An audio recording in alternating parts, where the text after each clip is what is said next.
Hello students, welcome to my YouTube channel bio universe.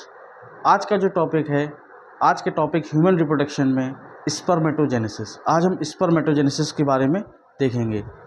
पिछले video में हमने आपको टेस्टिस के बारे में बताया था, उसके पार्ट्स के बारे में बताया था। ठीक है, मैंने आपको पाथवे बताया था, कहाँ से स्पर्म मूव करता है, सबसे पहले क्या होता है, टेस्टिस कहाँ से निकलते हैं, टेस्टिस से कैसे उसकी डक्ट्स निकलती हैं। ये फिगर आपको याद होगा।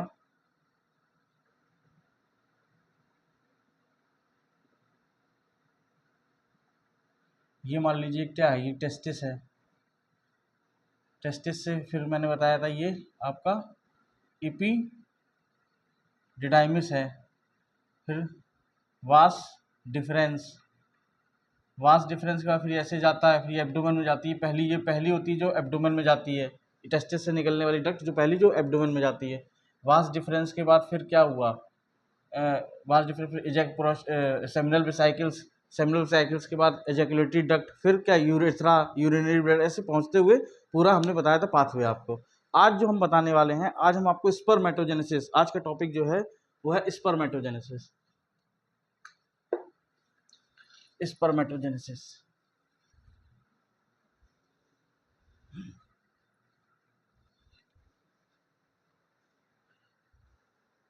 देखिए, जो स्पर्मेटोजेनेसिस है, इससे पहले अभी टेस्टिस का एक पार्ट हमने नहीं पढ़ा है, सेमनीफेरस टिब्यूल। क्या होता है सेमनीफेरस टिब्यूल? सबसे पहले तो फाउंड इन टेस्टिस, ठीक है। इसके बाद टेस्टिस पाए जाते हैं दोनों। अब कह रहे हैं ईच टेस्टिस कंटेन्स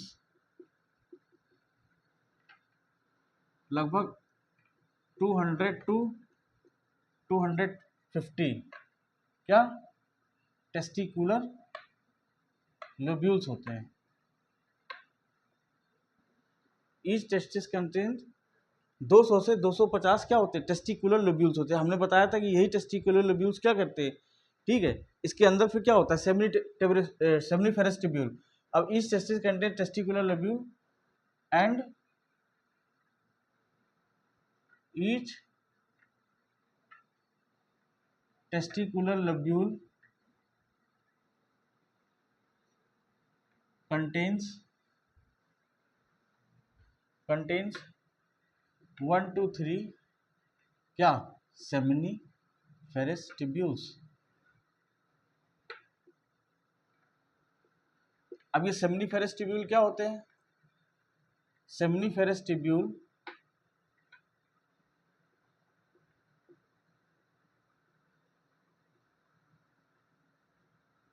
आर क्या होते हैं, ये coiled स्ट्रक्चर होते हैं, coiled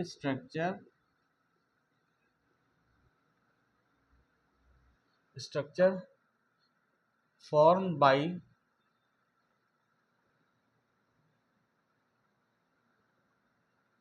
germinal epithelium। तो ये हो गया सेमनीफेरस ट्यूब्यूल। अब देखिए स्ट्रक्चर अगर देखा जाए, सेमनीफेरस ट्यूब्यूल जो होते हैं,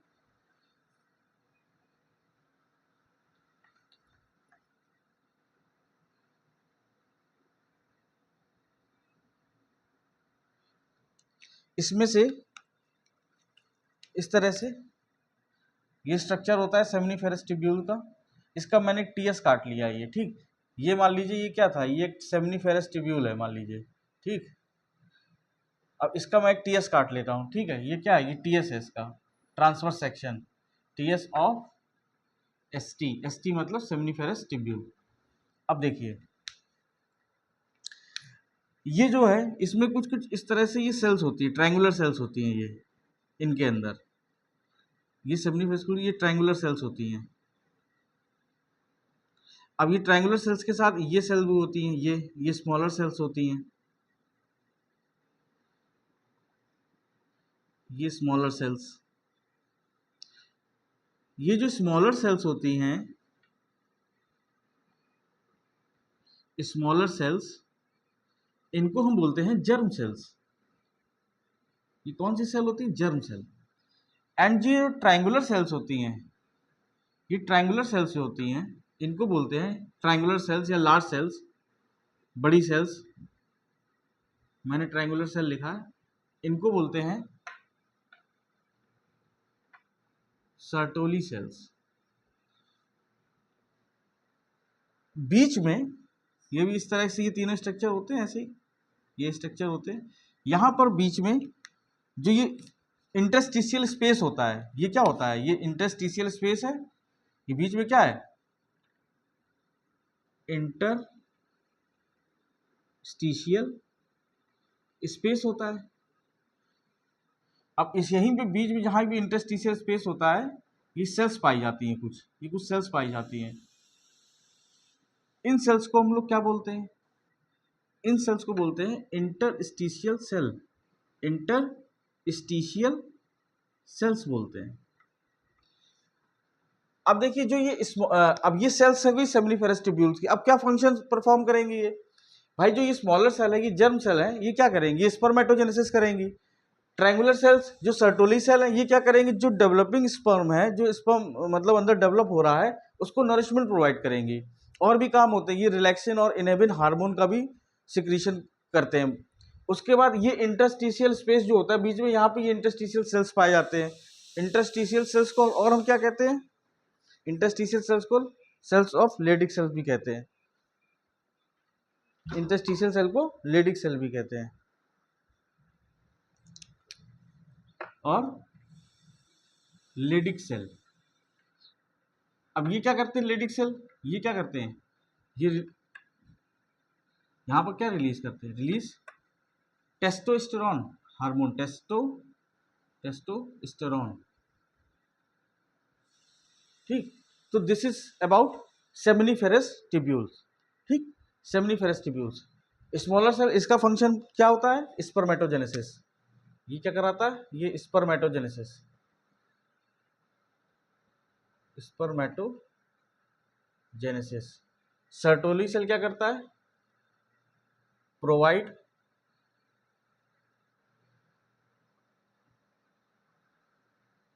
नरिशमेंट टू स्पर्म। ठीक है, अब आइए देखते हैं प्रोसेस क्या।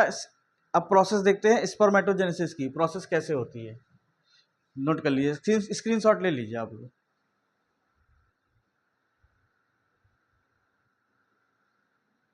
चलिए स्पर्मेटोजेनेसिस की प्रोसेस।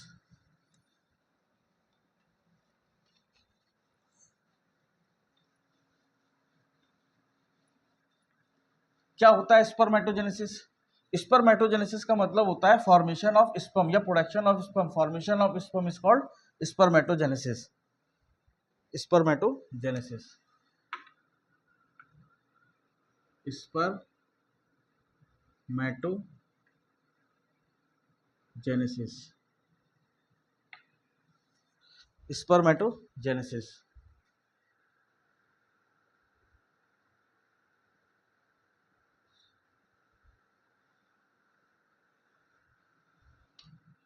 यहाँ देख लीजिए, यहाँ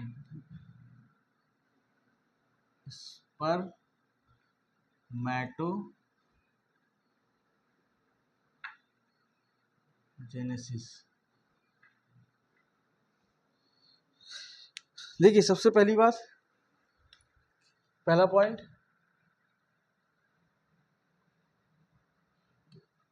ये लिखिए फॉर्मेशन ऑफ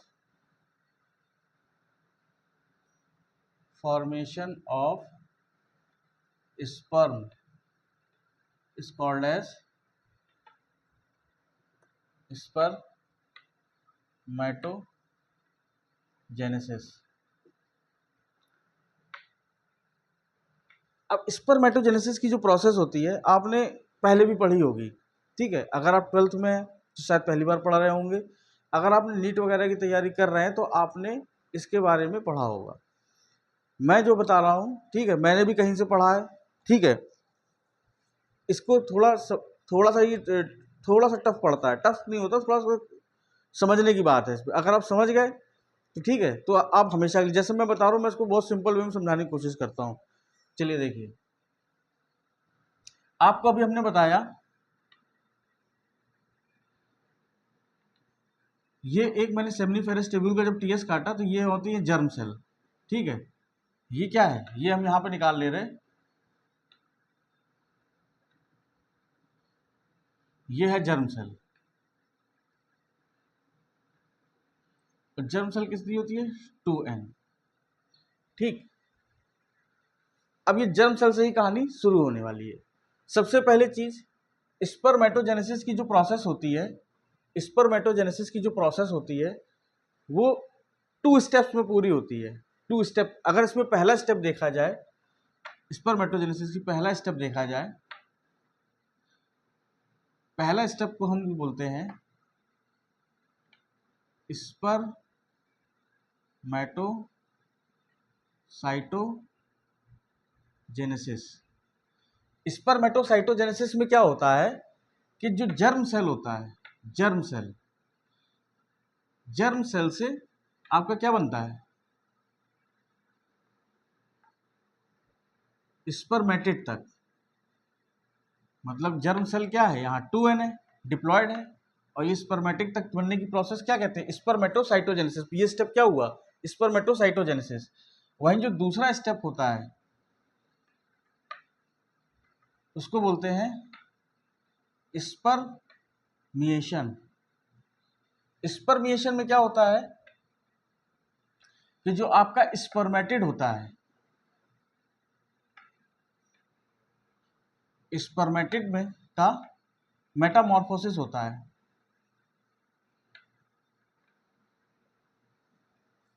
तो क्या बनते हैं, स्पर्मेटोजोआ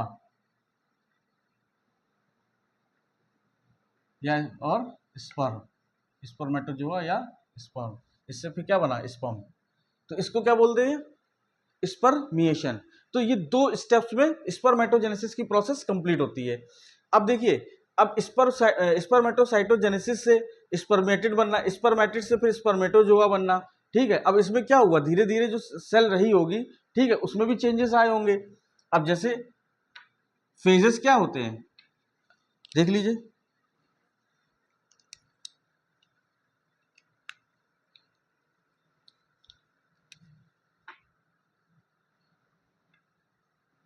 फेजेस ऑफ स्पर्मेटोजेनेसिस। क्या क्या फेज होते हैं, देखिए सबसे पहला जो फेज होता है, फर्स्ट फेज, ठीक है, उसको बोलते हैं मल्टीप्लिकेशन फेज। मतलब लगातार डिवीजन होता जाता है, मतलब डिवाइड होते जाते हैं, मल्टीप्लाई होते जाते हैं, मल्टीप्लिकेशन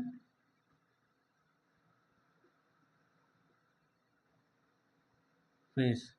और दूसरा जो होता है इसमें होती है ग्रोथ फेज, ग्रोथ फेज। तीसरी जो अवस्था होती है, अब क्या करेगा भाई, मल्टीप्लाई कर गया, ग्रोथ कर गया, ठीक है, अब डिवीजन होगा इनका, डिवीजन फेज। और डिवीजन फेज, देखिए मल्टीप्लिकेशन फेज यहाँ पर क्या होता है, रेगुलर ये माइटोसिस चल रही है, ठीक, माइटोसिस। और डिवीजन फेज जो है, डिवीजन फेज, अब इसमें क्या होगा, मियोसिस, इसमें मियोसिस होने वाली है,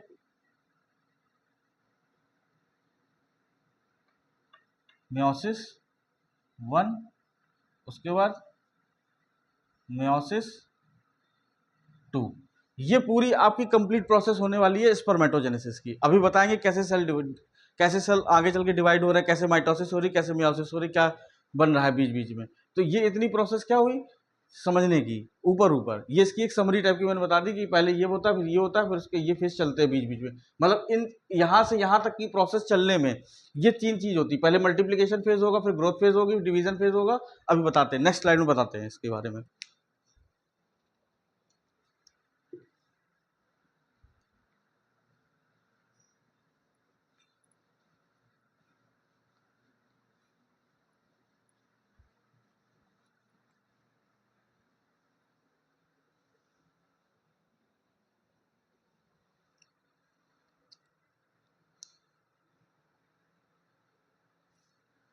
देखिए हमने क्या बताया, जैसे ये जर्म सेल थी,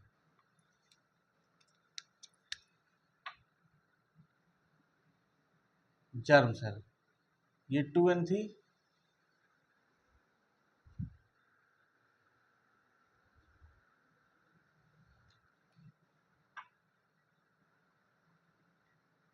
ये जर्म सेल 2n। अब ये जर्म सेल में क्या हुआ, हमने क्या बताया, माइटोसिस होनी शुरू हुई। ये जर्म सेल में बना दी, ये देखो ये जर्म सेल है, इनमें क्या हुई, इनमें माइटोसिस होना शुरू हुई। जब माइटोसिस होना शुरू हुई, ठीक है, तो ये क्या बने, यहाँ कुछ सेल्स बने, ये ऐसे सेल बने। अब इन सेल में क्या अंतर था, एक सेल था इनका, ये न्यूक्लियस था, ये बिल्कुल डार्क कलर का था। कैसा था, डार्क था, डार्क कलर न्यूक्लियस, ठीक है। ये हल्का था, मतलब पेल था, पेल कलर न्यूक्लियस, ठीक है। अब इनको हमने बोल दिया टाइप ए स्पर्मेटोगोनिया, ठीक। ये क्या है, ये भाई माइटोसिस हुई जर्म सेल से पहले क्या बनते हैं, स्पर्मेटोगोनिया बनते हैं, स्पर्मेटोगोनिया, ठीक। अब ये कैसा, अब लेकिन ये वाला जो था, ये वाला, ये डिवीजन नहीं करता है, नॉट डिवाइड, ठीक। लेकिन ये वाला जो होता है, ये डिवाइड, ये वाला हल्का वाला होता है, ये डिवाइड बन जाता है, ठीक है। तो ये चीज देख लीजिए, जर्म सेल हुई, जर्म सेल में माइटोसिस, माइटोसिस के बाद ये न्यूक्लियस बना, ठीक है। अब ये इसमें क्या होता रहता है, अभी डिवाइड करता है। अब यहीं पे इस पेल वाले में एक्टिव माइटोसिस होती है, एक्टिव माइटोसिस, और एक्टिव माइटोसिस चलती है, लगातार माइटोसिस कंटिन्यू होती रहती है। फिर यहाँ पे एक जो सेल बनता है, ठीक है, ये मान लीजिए टाइप ए था, ये टाइप ए था, ये भी टाइप ए था, ये पेल वाला था, और ये क्या है, ये टाइप बी बनता है यहाँ पे, टाइप बी। अब ये क्या है, एक्टिव माइटोसिस, अब ये क्या बन गया, अब ये बन गया टाइप बी स्पर्मेटोगोनिया,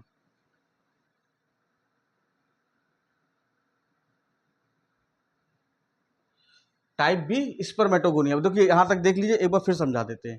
सबसे पहले क्या हुआ कि जो आपकी सेमिनिफेरस ट्यूब्यूल में जो जर्म सेल थी, ठीक है, उसमें एक्टिव माइटोसिस होने शुरू हुए, मतलब माइटोसिस होना शुरू हुई। तो जब माइटोसिस होना शुरू हुई, तो उस पर दो तरीके के ये क्या बने, ये सेल्स टाइप के बन रहे थे। एक जो सेल थी उसका जो न्यूक्लियस था वो डार्क कलर का था, ठीक है, तो आगे जाके वो डिवाइड ही नहीं किया, ठीक। लेकिन ये वाला जो था जिसका हल्का कलर था न्यूक्लियस का, तो ये स्पर्मेटोगोनिया पेल कलर का डिवाइड हुआ, और डिवाइड होने के बाद एक्टिव मतलब एक्टिव माइटोसिस होती रही। फिर क्या बना गया, टाइप बी कलर का। अब ये टाइप बी वाला जो बना है, ठीक, ये क्या है, ये सब 2n है, ये भी 2n बना है, ये भी 2n था, और ये भी 2n है, ठीक, ये सब 2n बॉडीज है। तो अब हमारे पास क्या हमको मिल गया, अब हमको type 2 spermatogonia, type B spermatogonia मिल गया। अब देखिए यहां तक जो ये फेस चली है, ये पूरी फेस चली है, इसी को हमने कहा पहला मल्टीप्लिकेशन, ये मल्टीप्लिकेशन फेज हो गया स्पर्मेटोजेनेसिस का। अब ये स्पर्मेटोगोनिया जो होगा, ये वाला, अब ये स्पर्मेटोगोनिया, इसको हम यहां पर ले आए, ठीक, ये 2n है। अब इसमें क्या होगा, अब ये ग्रोथ होगी, इस पे क्या हुआ, अब स्पर्मेटोगोनिया, अब ये ग्रोथ होकर ऐसा हो गया। जब ये ग्रोथ होकर 2n बना, तो इसको क्या बोला हमने, इसको बोला प्राइमरी स्पर्मेटोसाइट। अब देखिए यहां से यहां तक की, भाई यहां से यहां तक ये जो बना था, तो ये मल्टीप्लिकेशन फेज हो गई थी आपकी, ये। अब ये यहां से स्पर्म टाइप बी स्पर्मेटोगोनिया किस में चेंज हुआ, प्राइमरी स्पर्मेटोसाइट में। अभी 2n है, लेकिन क्या हुआ यहां पर, इसकी ग्रोथ फेज हो गई। अब ये ग्रोथ फेज हो गई यहां से यहां तक, ये यहां से यहां तक, ये क्या हो गई, ये हो गई आपकी अब ग्रोथ फेज। अब क्या होगा, अब प्राइमरी स्पर्मेटोसाइट से क्या होगा, अब प्राइमरी स्पर्मेटोसाइट से सेकेंडरी स्पर्मेटोसाइट बनेंगे।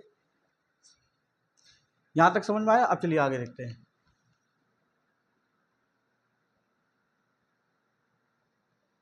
एक मिनट देख लें, आपको दिख रहा है,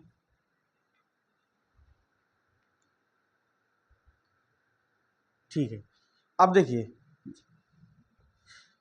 जो ये प्राइमरी स्पर्मेटोसाइट है, अब इसमें क्या होगा, मियोसिस होगी कि नहीं होगी, मियोसिस 1। जब मियोसिस 1 होगी तो यहां पर क्या बनेंगे, 2 सेकेंडरी स्पर्मेटोसाइट बनेंगे, सेकेंडरी स्पर्मेटोसाइट क्या बनेंगे, सेकेंडरी स्पर्मेटोसाइट।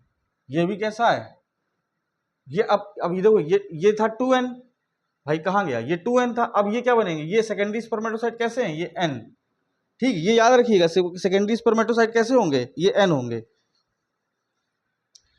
अब ये सेकेंडरी स्पर्मेटोसाइट आपका बन गया। अब सेकेंडरी स्पर्मेटोसाइट में क्या होगा, अभी तो मियोसिस 1 हुई है, अब फिर मियोसिस 2 होगी। अब देखिए एक सेकेंड, 2 सेकेंडरी यहां बना दे रहे हैं हम, ये एक सेकेंडरी स्पर्मेटोसाइट, ये दूसरा सेकेंडरी स्पर्मेटोसाइट, एक ये सेकेंडरी स्पर्मेटोसाइट। अब क्या होगा इसमें, जब होगा मियोसिस 2 होगी यहां पर, तो अब क्या बनेंगे,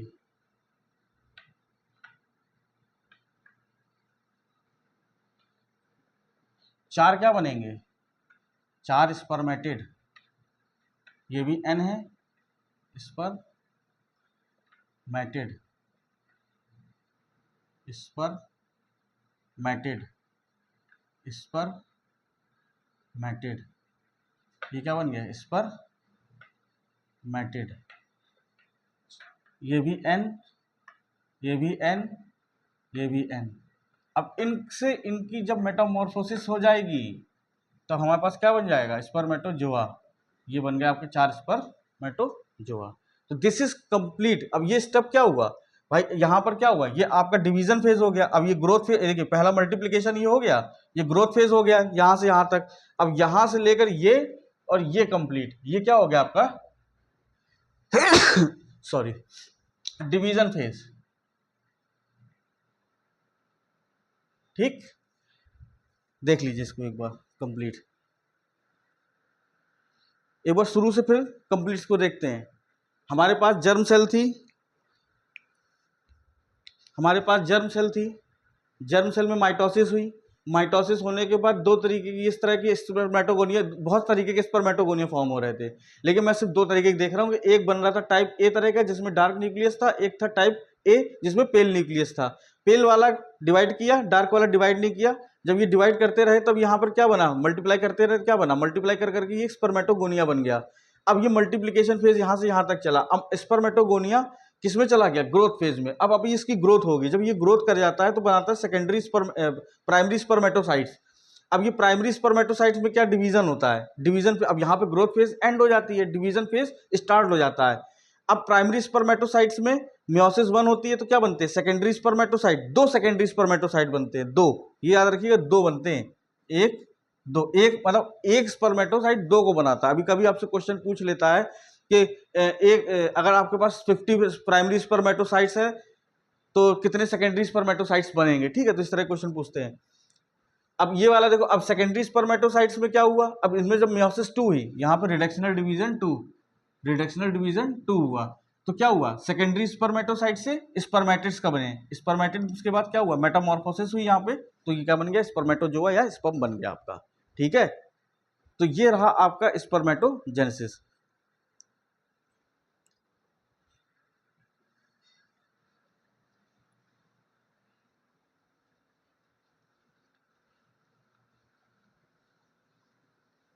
अब एक चीज बचती है मेल में, ह्यूमन रिप्रोडक्शन के जो मेल रिप्रोडक्टिव सिस्टम हम पढ़ लेते हैं, तो मेल रिप्रोडक्टिव सिस्टम में स्पर्मेटोजेनेसिस हमने देख लिया, टेस्टिस के बारे में देख लिया। अब हम मेल एक्सेसरी ग्लैंड्स के बारे में थोड़ा सा और देखते हैं। मेल एक्सेसरी सेक्स ग्लैंड, देखिए सबसे पहला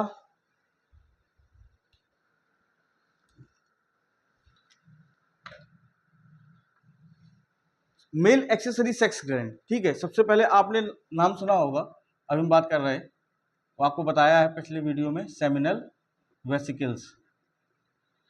ठीक है, ये कैसा होता है, ये पेयर्ड होता है, पेयर्ड होता है। लगभग जो सेमिनल प्लाज्मा फ्लूइड होता है उसका लगभग 60 से 70% कंटेन्स सेमिनल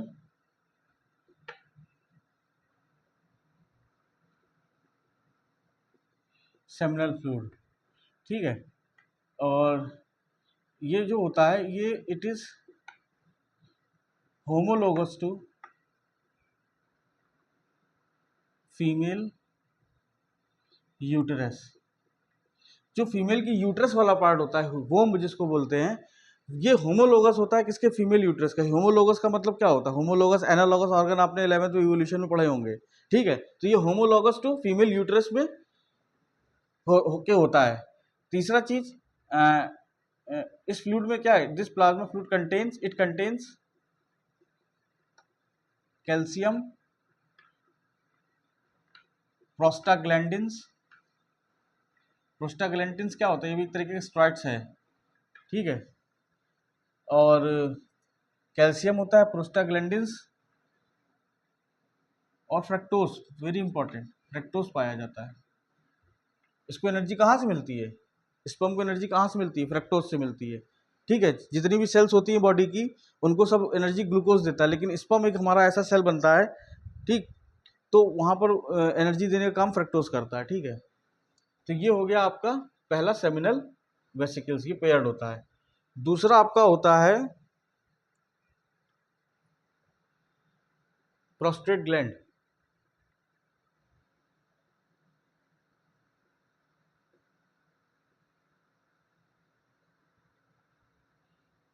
ये क्या होती है, ये सिंगल होती है, पेयर्ड में नहीं होती है ये। ठीक है, प्रोस्टेट ग्लैंड जो होती है वो सिंगल होती है। अब ये जो होती है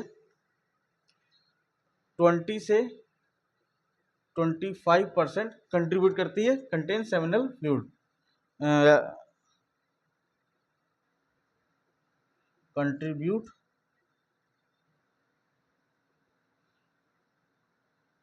सेमिनल फ्लूइड। अब देखिए सबसे इंपॉर्टेंट चीज प्रोस्टेट ग्लैंड जो होती है, इसमें क्या क्या होता है, इट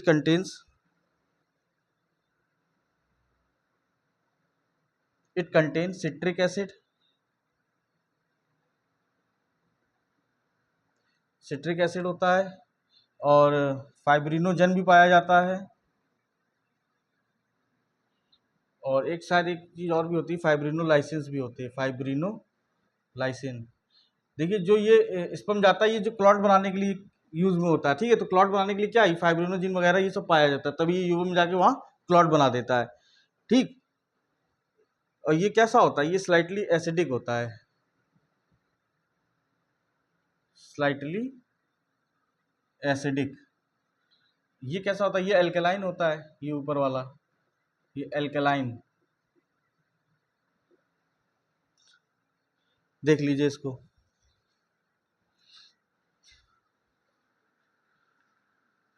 अब एक चीज और बचती है इसमें, कॉपर्स ग्लैंड, कॉपर्स ग्लैंड और बचती है ना, कॉपर्स ग्लैंड को और बता देते हैं। कॉपर्स ग्लैंड,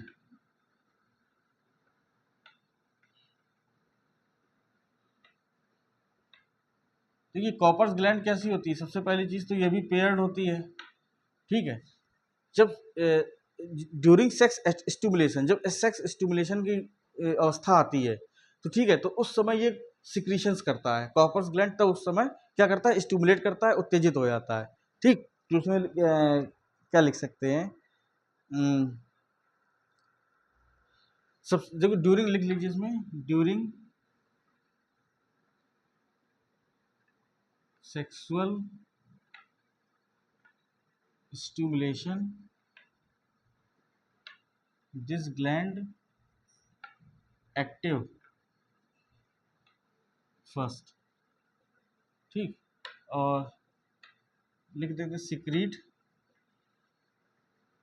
एल्कलाइन, ये कुछ एल्कलाइन म्यूकस का भी सिक्रीशन करता है। ठीक है, तो ये है आपके accessory sex gland, male accessory sex gland, इसका आप चाहें फिर से देख लीजिए, सेमिनल वेसिकल्स की पेयर्ड होते हैं 60-70 के सेमिनल फ्लूइड, ठीक है।